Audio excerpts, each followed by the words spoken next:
Il y a l'histoire qui commence par un regard, d'autres par un sourire, et puis il y a celle qui commence par un silence. Élise avait toujours aimé marcher seule au bord de la mer. Pas parce qu'elle était triste, mais parce que la mer avait ce pouvoir étrange de comprendre ce que les humains ne savaient pas entendre. Chaque vague semblait emporter un morceau de douleur. Chaque souffle du vent venait calmer les pensées trop lourdes. Ce soir-là, le ciel était orange, presque doré. Le soleil descendait lentement derrière l'horizon, comme s'il refusait de quitter la journée. Élise marchait pieds nus sur le sable froid, son manteau serré contre elle. Dans sa main, elle tenait une vieille lettre pliée en quatre, usée par le temps. Cette lettre, elle ne l'avait pas relue depuis des années. Et pourtant, elle connaissait chaque mot par cœur. Elle s'arrêta face à la mer. Le vent souleva doucement ses cheveux, comme une caresse venue d'un souvenir lointain. Elle baissa les yeux vers le papier jauni, hésita quelques secondes, puis l'ouvrit lentement. Les premières lignes tremblaient sous ses doigts. Élise, si un jour cette lettre revient entre tes mains, c'est que le destin aura décidé de parler à ma place. Je ne sais pas si tu me pardonneras un jour. Je ne sais même pas si tu penseras encore à moi. Mais moi, je n'ai jamais cessé de penser à toi. Élise ferma les yeux. Thomas. Ce prénom résonna dans son cœur comme une chanson oubliée. Thomas avait été son premier amour. Pas un amour léger, pas une histoire de passage. Il avait été ce genre d'amour qui change une vie sans demander la permission. Celui qu'on n'oublie pas, même quand les années passent. Celui qu'on cache quelque part au fond de soi, en prétendant qu'il n'existe plus. Ils s'étaient rencontrés un été, sur cette même plage. Élise avait 22 ans. Elle venait souvent ici pour dessiner, assise sur un rocher, son carnet posé sur les genoux. Thomas, lui, venait chaque soir regarder le coucher du soleil. Il disait que la mer lui rappelait que rien n'était vraiment figé, que tout pouvait partir, revenir, disparaître, renaître. Au début, ils ne se parlaient pas. Ils se croisaient simplement. Un regard, puis un sourire. Puis un soir, Thomas s'était approché. « Tu dessines la mer ?» avait-il demandé. Élise avait levé les yeux vers lui. « J'essaie. » Et elle accepte. Elle avait souri. Pas toujours. Thomas avait ri doucement. Un rire calme, sincère, qui semblait ne rien vouloir prendre, seulement offrir un peu de lumière. À partir de ce jour-là, ils ne s'étaient plus quittés. Ils marchaient ensemble le long de la plage. Ils parlaient pendant des heures, parfois jusqu'à ce que la nuit tombe complètement. Thomas racontait ses rêves, ses peurs, son envie de voyager, de découvrir le monde, de devenir quelqu'un avant que la vie ne l'enferme dans une routine sans couleur. Élise, elle, parlait moins. Elle écoutait beaucoup. Mais avec Thomas, elle avait appris à ouvrir les portes qu'elle gardait fermées depuis longtemps. Il lui disait souvent « Toi, tu as un silence qui parle plus fort que les mots. » Et elle répondait « Et toi, tu as des mots qui font croire que tout est possible. » Ils étaient différents, mais ensemble, ils avaient l'impression d'être exactement à leur place. Puis l'été s'était terminé. Thomas devait partir. Pas loin, disait-il. Juste quelques mois. Une formation, un travail, une occasion qu'il ne pouvait pas refuser. Il avait promis de revenir. Le dernier soir, ils s'étaient retrouvés au bord de l'eau. La mer était calme. Le ciel avait cette couleur bleue profonde qui arrive juste après le coucher du soleil. Thomas tenait une petite bouteille en verre dans sa main. « C'est quoi ?» avait demandé Élise. « Une promesse. » Il avait sorti une feuille pliée, l'avait glissée dans la bouteille, puis l'avait fermée avec un bouchon de liège. « J'ai écrit une lettre, mais tu ne dois pas la lire maintenant. » « Pourquoi ?» « Parce qu'il y a des choses qu'on ne comprend qu'au bon moment. » Élise avait froncé les sourcils. « Tu es bizarre, Thomas. » « Je sais. » Il avait souri, mais ses yeux étaient tristes. Ensuite, il avait lancé la bouteille à la mer. Élise avait regardé l'objet flotter doucement, emporté par les vagues. Et si elle ne revient jamais? Thomas avait répondu. Alors ça voudra dire que je serai revenu avant elle. Mais Thomas n'était pas revenu. Au début, il appelait, il écrivait, il envoyait des messages remplis de promesses et de tendresse. Puis les nouvelles étaient devenues plus rares, les appels plus courts. les silences plus longs. Élise sentait quelque chose changer, mais elle refusait d'y croire. Un soir, elle avait reçu un message. « Pardon, je ne peux pas t'expliquer maintenant. Prends soin de toi. » Rien d'autre. Elle avait appelé. 1 fois, 10 fois, 100 fois. Aucune réponse. Thomas avait disparu de sa vie comme une vague qui se retire sans expliquer pourquoi elle abandonne le rivage. Les mois étaient passés, puis les années. Élise avait continué à vivre. Elle avait travaillé, souri, voyagé, rencontré des gens. Elle avait même cru aimer de nouveau. Mais une partie d'elle était restée sur cette plage, face à cette mer qui avait emporté une bouteille et un morceau de son cœur. Et puis, un matin d'hiver, un pêcheur du village avait frappé à sa porte. Il tenait dans ses mains une vieille bouteille abîmée par le sel. « Je crois que c'est à vous, » avait-il dit. Élise l'avait reconnue immédiatement. La bouteille de Thomas. Elle avait mis plusieurs jours avant d'oser l'ouvrir. Elle l'avait posée sur une étagère, puis dans un tiroir, puis sur sa table de nuit. Elle tournait autour comme on tourne autour d'une vérité qu'on n'est pas prêt à entendre. Ce soir-là, enfin, elle était revenue à la mer avec la lettre. Elle reprit sa lecture. « Je pars demain, et je n'ai pas le courage de te dire en face ce que je vais écrire ici. Ce n'est pas parce que je ne t'aime pas, c'est justement parce que je t'aime trop. Je suis malade, Élise. Je l'ai appris il y a quelques semaines. Rien n'est encore sûr, les médecins parlent de traitement, de temps, d'espoir. Mais moi, j'ai eu peur. Peur que tu me vois tomber. Peur de devenir une douleur dans ta vie. Peur que ton amour se transforme en sacrifice. Je sais que tu aurais voulu rester. Je sais que tu m'aurais dit qu'on traverse tout à deux. Mais je te connais. Tu aurais oublié de vivre pour me sauver. Et je ne voulais pas être la raison pour laquelle tes rêves s'arrêteraient. Alors j'ai choisi la lâcheté en l'appelant protection. Je suis partie. Je ne te demande pas de comprendre. Je ne te demande même pas de pardonner. Je veux seulement que tu saches une chose. Dans chaque ville, dans chaque chambre d'hôpital, dans chaque nuit où j'ai eu peur, ton prénom a été ma lumière. Je t'ai aimé en silence. Et je t'aime encore. » Les larmes d'Élise tombèrent sur le papier. Pendant toutes ces années, elle avait cru qu'il avait abandonné par manque d'amour. Elle avait construit sa douleur sur une absence, sur un silence, sur une phrase incomplète. Mais derrière ce silence, il y avait une peur. Une maladie. Un amour maladroit. Un amour qui avait voulu la protéger en la détruisant. Élise serra la lettre contre elle. La mer devant elle continuait son mouvement éternel, indifférente et pourtant si proche. Elle ne savait pas si Thomas était encore vivant. La lettre ne disait pas où il était. Elle ne disait pas ce qu'il était devenu. Elle ne donnait aucune adresse, aucun numéro, aucune certitude. Seulement cette dernière phrase. « Si un jour tu lis cette lettre, vis en Vieux-Phare, le premier dimanche du printemps. J'y serai si la vie m'en laisse la chance. Et si je n'y suis pas, regarde la mer pour moi. » Élise releva brusquement la tête. Le premier dimanche du printemps. C'était dans 3 jours. Pendant 3 jours, elle ne dormit presque pas. Elle relut la lettre encore et encore. Son cœur passait de l'espoir à la peur, de la colère à la tendresse. Elle s'en voulait de vouloir y croire. Elle s'en voulait aussi de ne pas y avoir cru plus tôt. Le dimanche arriva. Le ciel était clair, mais le vent soufflait fort. Élise prit la route du vieux phare, celui qui dominait la falaise au bout de la côte. C'était un endroit qu'elle connaissait bien.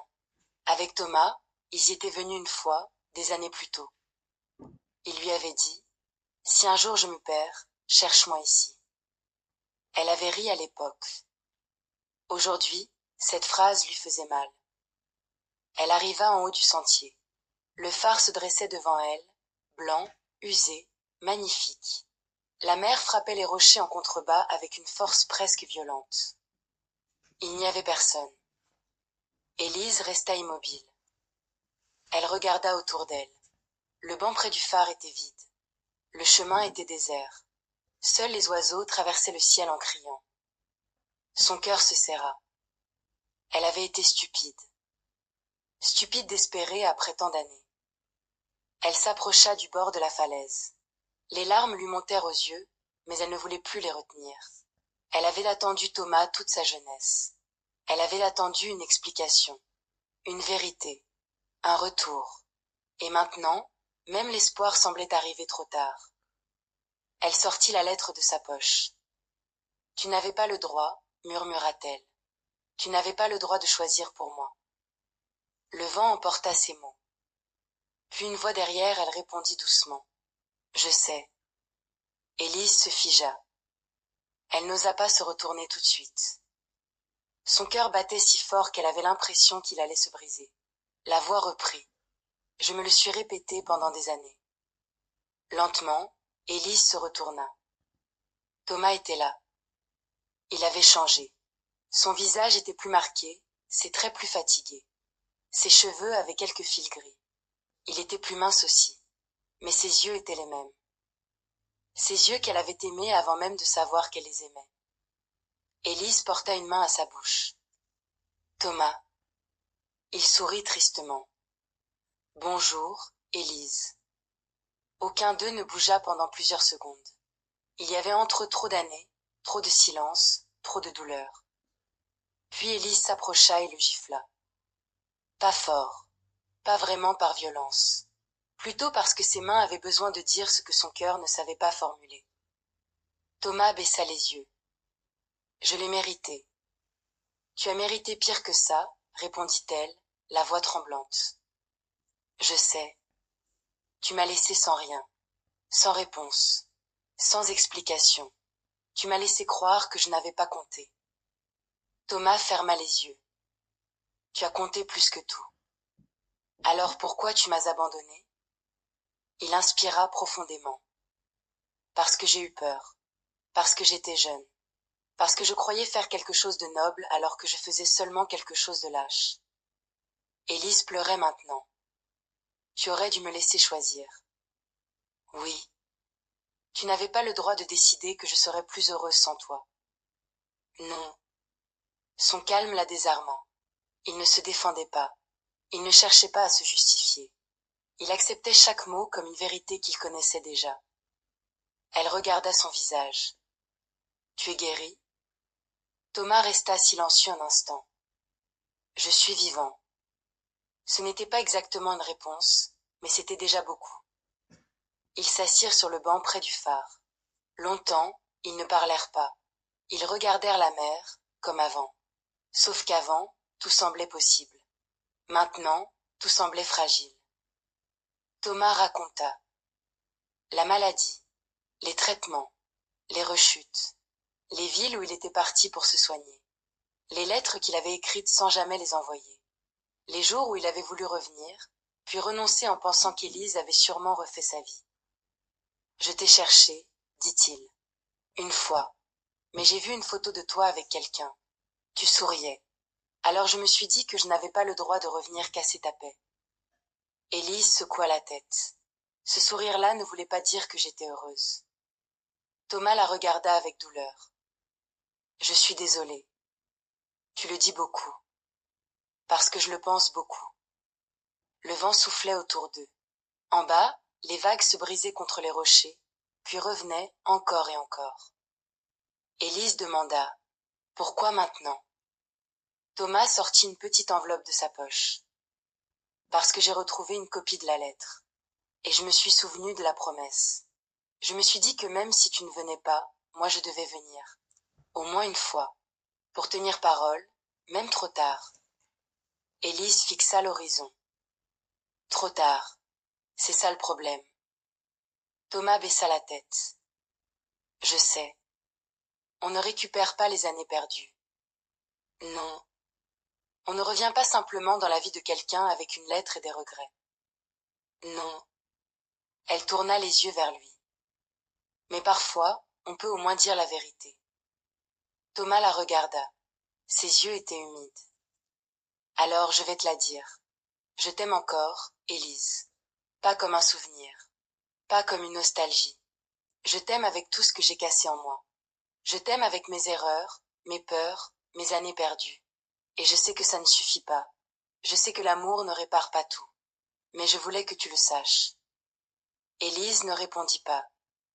Elle aurait voulu dire qu'elle ne l'aimait plus. que tout était fini, qu'il n'était plus qu'un chapitre ancien. Mais ce mensonge resta bloqué dans sa gorge. Parce que la vérité était là, simple et cruelle. Elle avait attendu même quand elle prétendait ne plus attendre. Elle l'avait aimé même quand elle disait l'avoir oublié. Mais aimer quelqu'un ne voulait pas toujours dire pouvoir recommencer. Le soleil commençait à descendre. Le ciel prenait une couleur rose et or, comme ce soir-là, des années plus tôt. Élise se leva. « Je ne peux pas te promettre de revenir vers toi. » Thomas acquiesça. « Je ne te demande rien. Je ne sais pas si je peux te pardonner. Je comprends. Mais je suis venue aujourd'hui. Et je crois que si je suis venue, c'est qu'une partie de moi avait besoin de te revoir. » Thomas se leva à son tour.